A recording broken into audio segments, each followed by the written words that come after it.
Hey guys, today I want to talk about the discard of the narcissist or person that is suffering from any type of personality disorder and why it can be so brutal.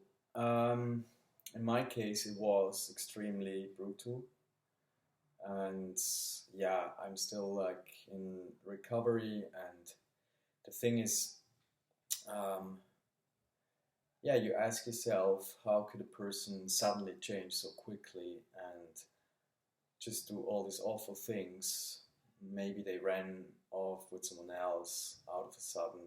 Maybe they just turned their back at you and treat you like as if you were the bad person.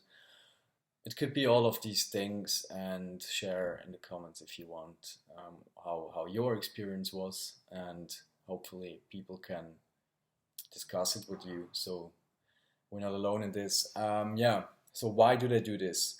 The thing is, I think it's a combination of several things. One for sure is that they might just like think that they might feel that this whole relationship comes to an end, and they might not be so interested in you, but still need certain aspects of you, which is like, for instance, reassurance, that you give them safety, that you're still somehow the closest person to them, and so forth. This is on one side, and on the other side, their behavior goes in the complete different direction, and it acts out as like extremely frustrating. No, like frustrating for you, but also like damaging to the whole relationship. So it's a little bit like a scissor that opens more and more. And what happens is like the knives of the scissor obviously are exposed, and what happens is just like there's going to be a big cut. So the thing is, I guess that narcissists and people with other traits of personality disorders, they have a tendency to, when things come to an end, to also experience like all this somehow conscious or subconscious abandonment issues, and that makes them act out like in really destructive ways, like they cope with it in really unhealthy ways, such as like going on drinking sprees, or sleeping with people that they don't actually want to sleep with, or not, just like all these kind of things that give them gratification and somehow a little rush. And then oftentimes you are being extremely hurt, and you as the former partner, or just like a person that opened up to them, and they also in some way opened up to you, becomes somehow like a mirror to their behavior.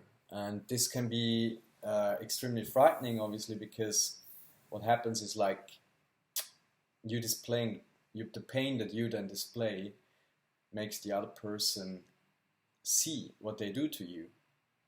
And if it's not a good thing, obviously, like in my case, it was literally like hurting me, lying to me about having tried to date someone, and then a week later suddenly being in bed with someone else.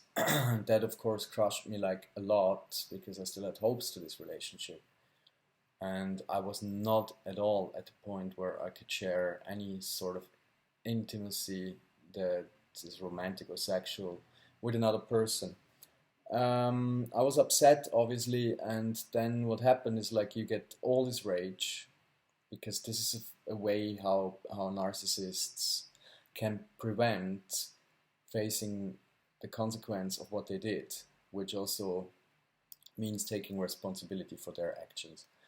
And this is how they can avoid that. And maybe in previous times it worked with you as well, like that they did something and you were hurt, and you said it in a way, and they would say like, why are you so picky, why are you so needy, and you're hurting me with this, you never trust me, all of those things.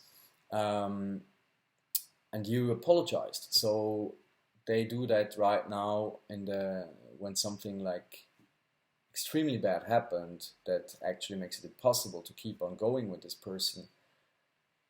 They don't see any other way than doing the same thing, getting even angry at you for being hurt or for whatever. Just, I think it's not a thing that they consciously do to hurt you. I think it's a thing that they do in a way selfish or egocentric.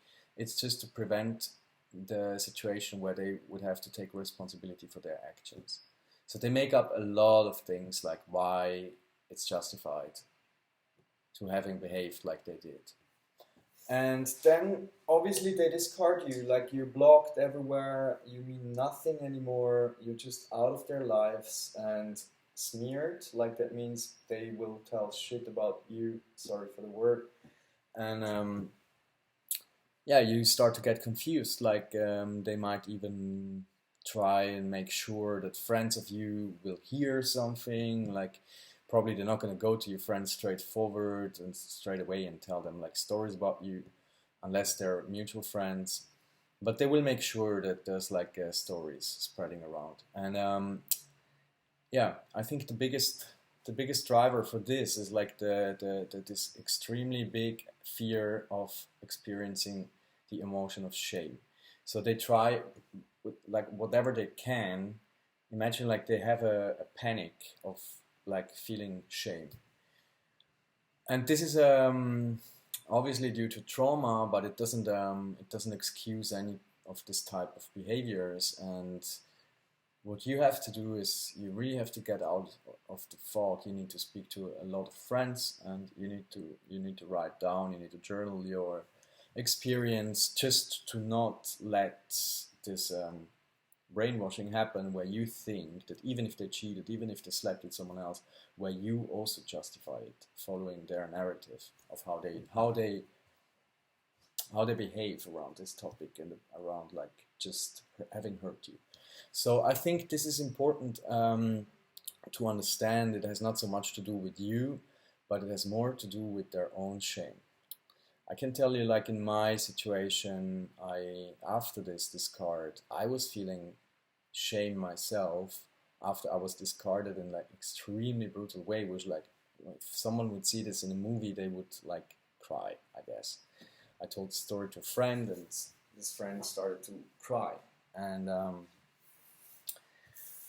but then I started believing myself that it's somehow justified. I didn't think that like completely like that, in that way, but my feeling somehow made my thoughts go in a direction where I was a little bit thinking or feeling that it's okay what happened.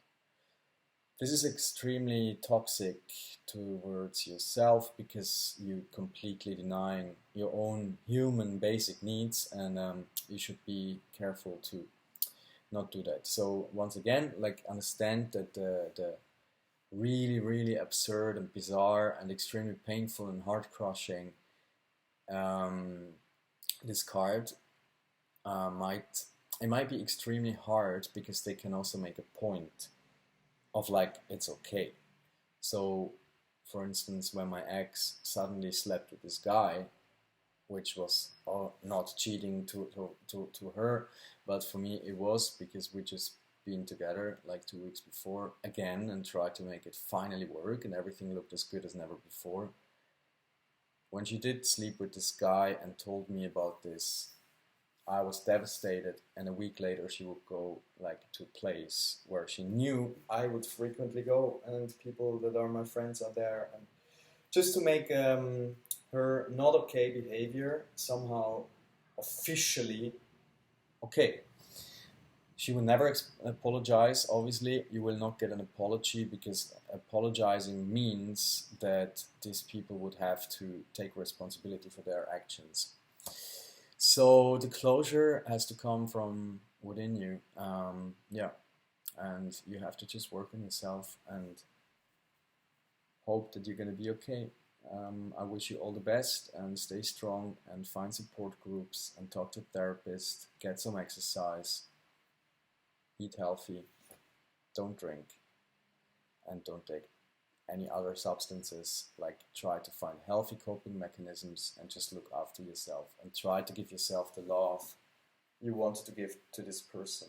Now it's time for compassion for yourself. Okay, maybe See you next time. Ciao, ciao.